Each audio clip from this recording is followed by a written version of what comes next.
Jeep Cherokee taillights. Been dreading this job for a long time now. I cut too much. It's supposed to be cut somewhere around here. The weld cools, it shrinks, and I need to planish all the welds back out to get this thing to sit flat. I'll put this big stupid wrinkle in a crease. It's straight.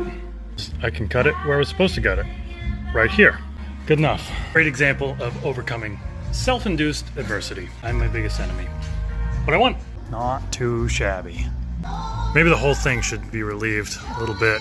A bunch of work on the corner needs to be done. See, it's bolted in to the back. Happy with how this is turning out.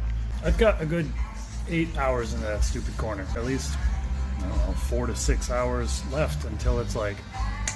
The corners of this bed is something I've been dreading the entire time I've been thinking about this project, and I think in the end of the day, I'm just always going to be disappointed with how they turn out. Crap.